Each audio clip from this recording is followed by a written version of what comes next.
Good afternoon, friends and followers. I don't know how this is going because it's taking me a very long time to load the video. I got Wi-Fi off and now I'm going on my plan here. Let's see what happens. We'll see if people log on. I didn't like how long this is taking to load. We have to have a critical talk here. Oh, okay, I see people are logging on, so it should be good. Just going to make sure. I'm going to ask everybody, does it seem clear? Those watching, this is a very, very important video. I've tagged a number of people in this video for various reasons, and I'm going to get into it here. But I see Deanna. Could you just tell me, Deanna, if you guys can hear me? I hate how sometimes it doesn't tell me what comments are. It happens quite a bit, and then after I've done the video, I go back and I see all the comments. Hello, Dave. Karen says, Karen, is this clear? Is this video going very well? I have to ask because I'm having a little bit of trouble even loading a Facebook Live here. One of you guys, I see the thumbs up, so must be good. Okay, everybody, we're going to get into some serious implications of a talk we're going to have right now, and it's on my ICC letter. For the 1,000 who signed, it's a little over that, but we're going to get into that. I haven't released that yet, and we're going to get into it why. So Basuda was the prosecutor, still is currently the ICC prosecutor for the International Criminal Court. However, she's put in her resignation for July. And now we have Khan from the UK going to be taking over. Now, she's stated publicly and when I got in touch with the office that she won't be taking any more cases. This Israel-Palestine investigation is her last. There were sanctions placed on by Donald Trump near the end of his term before Biden assumed presidency back in February, okay? One of his last actions was to impose sanctions on her. Biden lifted those, so I took a step back. And now I've reached out to that office again, but here's the problem. Phone isn't going through even with the country code. It redirects to I can fax or I can email. And again, it's a very limited email, only basically a cover letter size. I'm not allowed to send anything that I sent out on both Twitter to the UNSC 5 permanent members and publicly to each and every one of you leading up to our great presentation, an entire set of exhibits over 1 year against the politicians right here in Canada. Those I've tagged, and there's a reason for it. I'm not going to get into why I tagged them. They're tagged in this video to look at it, just to look at it. They're not actually involved in what I'm pursuing here.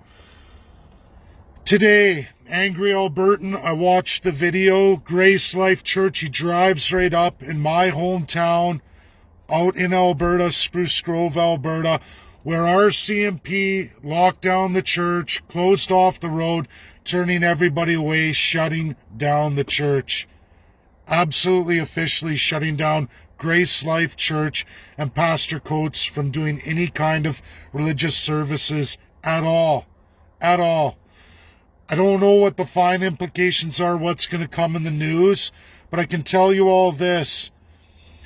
I can't send the letter, just as one half of the United States internal structure of foreign relations in their state system wouldn't allow me the same principle, 10 megabytes, basically taking out all of my exhibits, all of my arguments, throwing them away, and just a cover letter.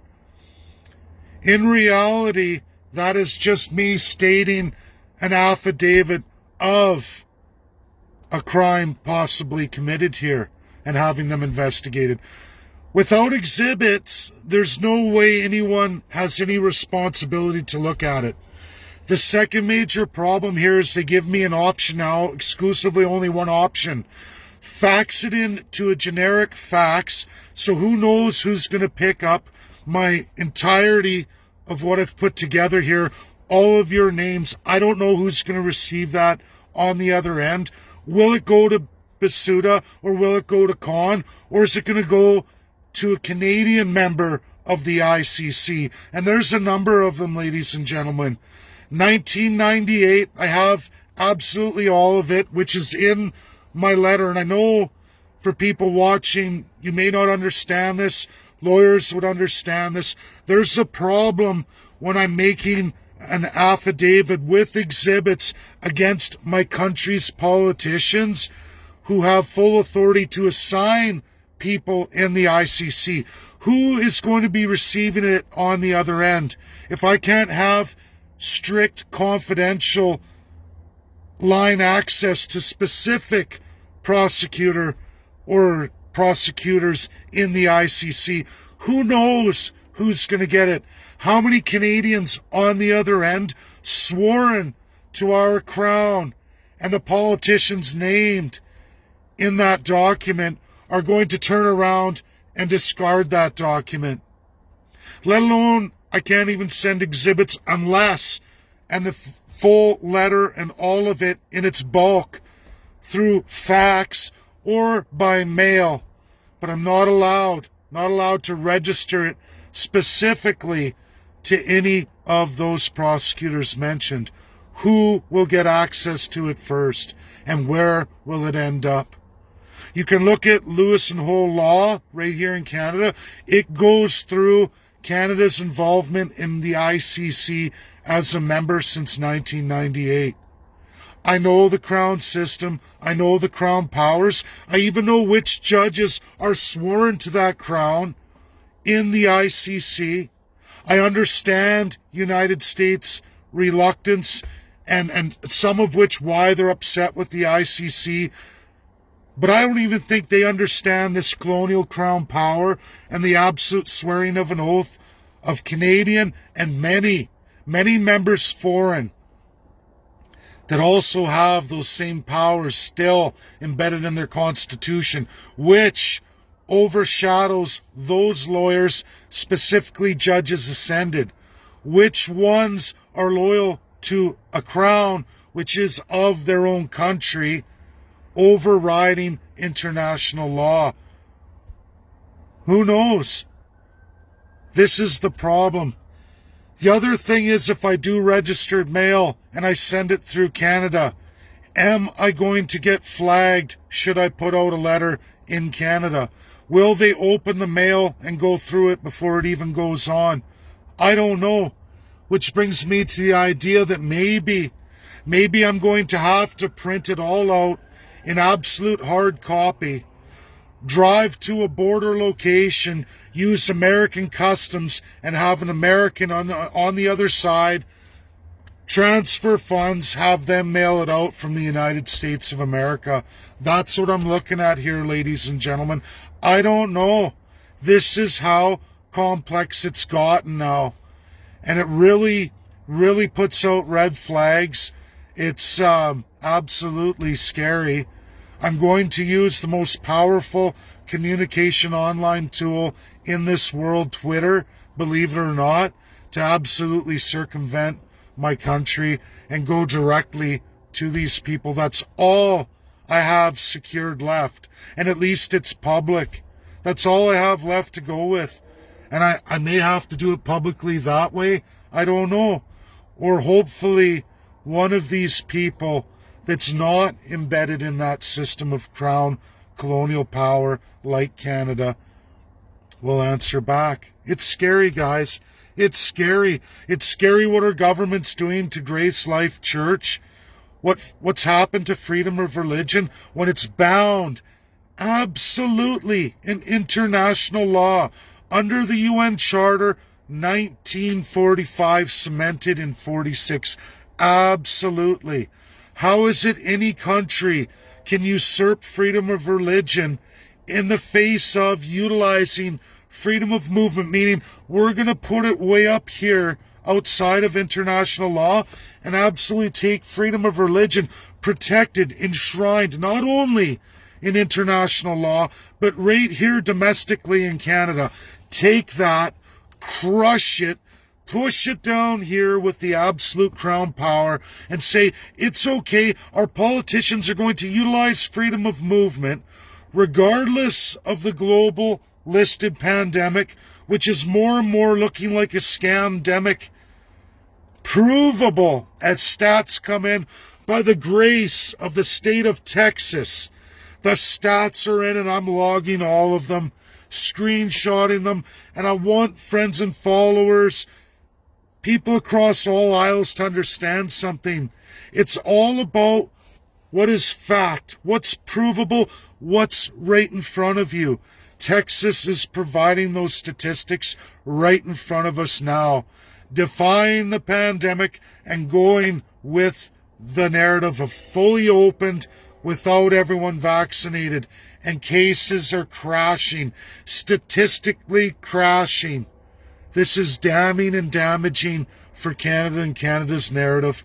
I'm not absolutely going after the UK. There's no way I'm going to even attempt to go after a UNSC 5 member. I'm not going to do it, but I am going to go after Canada 100%.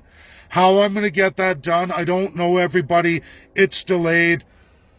People I've tagged here, you know who you are. Get through to Pastor Coates for me directly. Please let him know. For others on the legal side, this is where I'm at. It's gross, pathetic. And I just have to say this, you know, people can take it for what it is. Houston, we got a problem, you know, and that's where we're at here, everybody. I'm working at it. I'm going to find a way. One of these paths I'm going to choose. It's important to share, everybody. This is how bad the world's becoming. This is how sick it's getting. And the manipulation of law. Absolute law. It's terrible. It's terrible. And what Canada gets away with. Second part of this, tomorrow I'm going to do another live. I've already been building that for all of you in absolute detail. Undrip. Undrip. And everybody has to understand this. I'm not going to get into tremendous detail. I'm just closing off today's video. Join me tomorrow. Maybe same time, close to when I got to start work. We're going to get into it. But UNDRIP is a non-binding law, meaning nobody in the world has to follow it. I'm going to get into detail of which nations absolutely abstained, which said no, and we're going to get into why. Why? Why would UK, France, and China, imperial countries, absolutely the worst of the worst imperial countries, who absolutely have the most destructive powers of colonialism upon this earth, why would they ratify something like that, push it, and press it when they're responsible absolutely with a number of other countries that we're going to get into tomorrow in a fine presentation? It's for all Indigenous peoples across the entire world. We're going to get into UNDRIP, why it is going through the way it's going through, and what it really means for all of you. And for all of those who were victims of colonial settlement, meaning you subscribed or your ancestors subscribed to getting on a boat, traveling across the world, and placing yourselves on land promised to you that isn't what it appears to be. And then we're thrown under the bus by those same powers who utilized this, made all kinds of money, exploited. And it's a reason why I get tossed out of academic institutions.